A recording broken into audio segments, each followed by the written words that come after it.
슬기로운 4대 보험 실무책 해설에 대한 동영상 시작하겠습니다. 안녕하세요. 이 동영상부터는 국민건강보험과 관련된 내용입니다.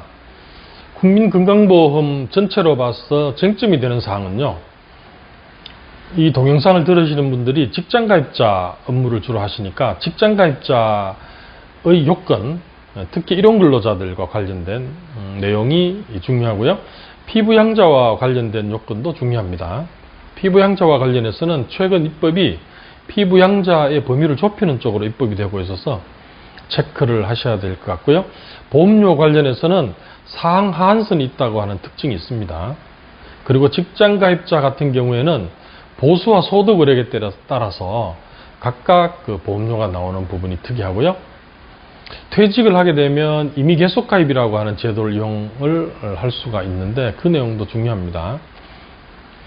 휴직하게 되는 경우에 보험료를 어떻게 하는지, 퇴직하게 되면 퇴직정산이라고 하는 게 있는데 그것은 또 어떻게 되는지도 중요한 쟁점이 되겠습니다.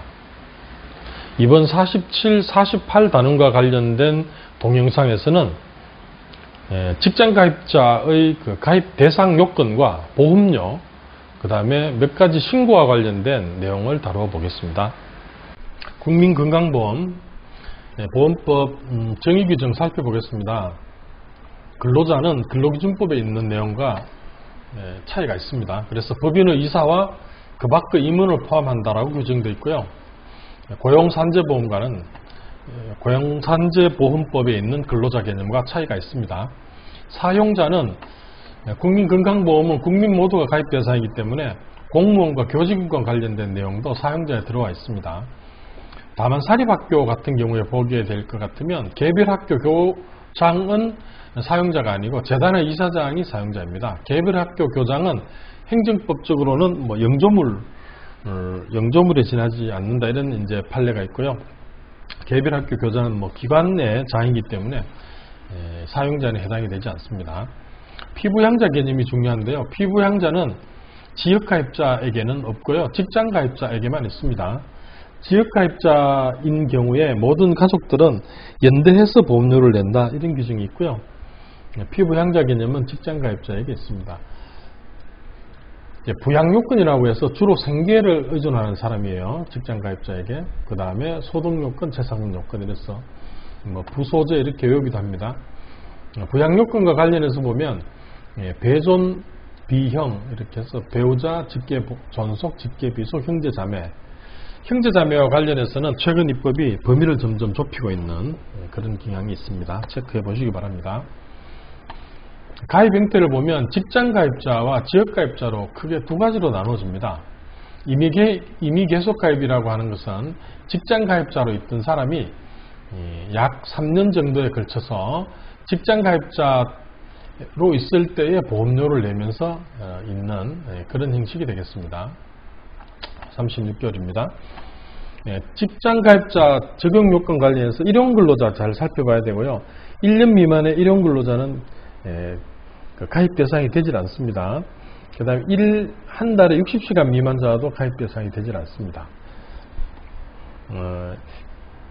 우리가 이제 의료 건강보험은 이렇게 이제 직장가입자, 지역가입자, 임의계속가입자 더하기 피부양자, 그러니까 A, B, C 외 피부양자 어디에도 속하지 않는 사람이 있거든요.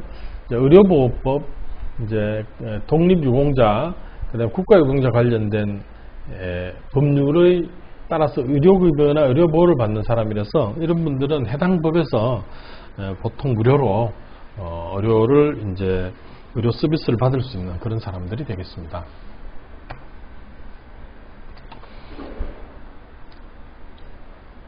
일용근로자 관련돼서 국민연금법 규정과 비교를 하실 필요가 있습니다.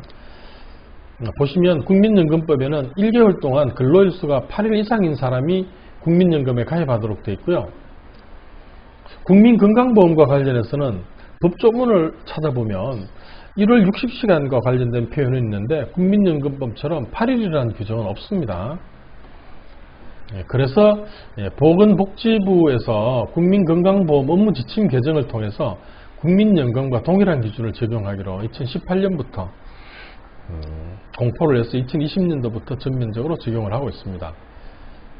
그래서 건강보험공단에서 오는 안내장에 보면 8일 이상인 일용 근로자는 가입 대상 직장 가입자 대상이다라고 라는 이제 안내장이 오는데요. 법률에 찾아보면 아무 그런 내용이 전혀 없기 때문에 한 번씩 질의를 하는 경우가 있는데요. 이런 특수한 스토리가 있어서 그렇습니다. 성립 소멸과 취득 상실 신고 관련된 내용 보면 다른 보험은 이제 뭐 다음 달 15일 이런 경우가 많은데요. 건강보험은 성립 소멸도 그렇고 취득 상실도 그렇고 14일 내에 하도록 되어 있습니다. 그런데 이 내용을 한 장의 종이에 하도록 되어 있죠. 이렇게 한 장의 종이에 하도록 되어 있습니다. 그러다 보니 국민건강보험의 예컨대 이제 근로자가 입사를 하게 되면 자동 취득 신고를 하잖아요. 그러면 다음 달 15일까지 해도 되는 보험조차도 이제 건강보험에 맞춰서 신고를 하게 됩니다. 그렇게 하는 것이 해당 의뢰 보험료 정산 문제도 있고 해서 더 효율적입니다. 자격 취득 상실 내용 보겠습니다. 취득 변동 상실일부터 14일 내니까 뭐 해당 내용이 그렇게 중요하지는 않습니다. 이 내용들에 전부 14일 내로 적용이 되니까요. 다만 예컨대 이제 사망 다음 날로부터 14일 내 이렇게 되어 있는데 왜 이것은 다음 날이고 또 다른 것은 이제 뭐 된 날 해당 일도 있고 이렇거든요. 상식적으로 생각해 보시면 사망과 관련돼서 그 사망하는 날도 건강보험과 관련된 비용이 들어갈 수 있잖아요. 그래서 이 보험급여가 관련된 문제가 있을 수 있으니까 사망 다음 날로 규정을 해놨고요. 이런 이제 신고 규정 위반할 때는 500만 이하 과태료 가능합니다. 건강보험공단의 안내자료 한번 보여드리겠습니다. 특별한 내용은 없고요. 앞쪽에서 봤던 내용 확인하는 겁니다. 입퇴사하였을 때는 14일 내에 신고하라고 되어 있고요. 새로 입사한 직원의 직장가입자가 자격 취득 신고를 늦게 하게 되면 피부양자 신고를 지연하게 되고 그렇게 되면 부담하지 않아도 될 지역보험료를 부담하게 됩니다. 이 얘기는 어떤 얘기냐면요. 피부양자 취득 사유가 발생하면 그러니까 어떤 근로자가 지역가입자로 있다가 뭐 예컨대 이제 어떤 회사에 취직하게 되면 90일 내에 피부양자 신고를 하셔야 돼요. 만약에 100일쯤 지난 다음에 신고를 해버리면 피부양자는 원칙적으로 보험료를 내지 않고 보험급여를 받을 수 있는 사람인데요.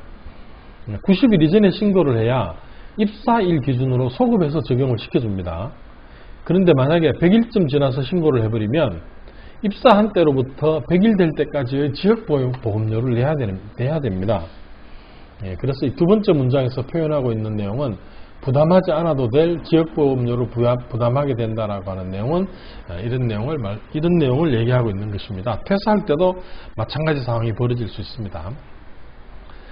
이제 피부양자가 이제 90일 내에 신고하라고 되어 있는데 이 경우에 민법에 초1 불산 이유라고 하는 게 있거든요. 기간을 카운트할 때 해당되는 첫날은 빼고 계산을 합니다. 그래서 피부양자로 될 수 있었던 날, 그러니까 입사일은 이 기간에서 제외하고 90일 내에 신고하시면 되겠습니다. 이어서 48단원 내용입니다. 근보료와 각종 신고사항에 관련된 내용 말씀드리겠습니다. 앞서 말씀드렸듯이 근보료에는 상한선과 하한선이 있는 특징이 있고요. 직장가입자 같은 경우에 보수의뢰과 소득의뢰를 기준으로 각각 보험료를 내야 되는 특징도 있습니다. 지역보험료와 직장보험료 중 어느 것이 더 높을까요? 단순 비교는 힘들죠. 하지만 일반적으로 직장에 있다가 지역가입자로 편입되는 순간 보험료가 올라간다라고 하는 통계를 본 적은 있는 것 같습니다. 그리고 각종 취득과 상실신고, 그 다음에 성립 소멸신고와 관련된 내용도 이 단원에서 다뤄보겠습니다. 건강보험료 규정에 대해서 살펴보겠습니다. 건강보험료는 입사한 달이 속하는 달의 다음 달부터 징수를 합니다. 다만 1일 날 입사를 했으면 해당 월도 징수를 합니다. 월 단위로 한다고 해서 월할 계산이라고 부르는데요. 국민연금도 비슷한 제도를 유지하고 있습니다. 건강보험료는 상한과 하한을 정해서 운영하고 있습니다. 구체적으로 뭐 직장 가입자는 뭐 1000분의 80 이상 85 미만, 지역 가입자는 1000분의 60 이상 65 미만 같은 내용은 그리 업무상 중요하지는 않을 것 같고요. 다만 법령에 상한과 하한 규정을 두고 있다라고 하는 것을 아실 필요는 있을 것 같습니다. 구체적인 상한액은 고시를 통해서 이제 진행을 하는데요. 직장 가입자 경우를 2021년 경우에 보면 상한액은 704만 7,900원, 하한선은 19,140원입니다. 직장 가입자의 보험료는 투트랙입니다. 우리가 직장에서 거두게 되는 보험료는 보수 월액 곱하기 보험료율인데요. 이 근로자가 개인적으로 이제 별도의 소득이 있으면 그 소득 월액에 대한 보험료율을 곱해서 이제 징수를 하게 됩니다. 그래서 투트랙인데요. 근보법에 보면 휴직이나 그 밖의 사유로 보수 또는 전부가 지급되지 아니한 자의 보수 월액 보험료는 해당 사유가 생기기 전 달의 보수 월액을 기준으로 한다라고 하는 내용도 있습니다. 소득 월액은 3,400만 원을 초과하게 되면 소득 월액과 관련된 보험료가 나오게 됩니다. 건강보험료는 매년 바뀌는 경향이 있지만 그래도 한번 정해지면 1년 동안 가니까요. 산재보험료나 이런 것처럼 복잡하지는 않습니다. 그래서 6.86%를 근로자 사용자가 2분의 1씩 부담하고 있습니다. 그래서 건강보험료율은 이제 개인이 부담하는 것은 3.43%고요. 장기 요양보험료율이 따라오는데 그것은 건강보험료 나온 금액의 11.52% 이렇습니다. 납부 의무는 보시면 좀 전에 봤던 소득월액에 대한 그 내용은 직장 가입자가 내도록 되어 있습니다. 신고와 관련해서 건강보험공단에서 지도점검을 나오게 될 때 챙겨봐야 될 내용을 적어봤습니다. 그래서 예컨대 뭐 94조 같은 경우 신고가 있는데요. 94조의 신고가 보면 가입자의 거주지 변경이나 가입자의 보수 소득과 관련된 이런 내용인데 이런 내용을 제대로 신고하지 않으면 100만 이하의 과태료가 나올 수 있다라고 하는 사실 업무 담당자라면 체크하고 계셔야겠죠. 지도 점검을 나오게 되면 주로 보험료를 적게 냈느냐 또는 탈루했느냐 축소했느냐 이런 게 문제가 되죠. 그래서 취득 상실 신고 제대로 했는지 소득 축소 탈루가 없는지 이런 내용을 주로 봅니다. 그래서 보면 세금 관련된 서류라든지 아니면 재무제표 관련된 내용을 체크를 해서 이런 내용을 점검하도록 되어 있습니다. 네, 이상으로 47단원과 48단원의 내용을 마치도록 하겠습니다. 감사합니다.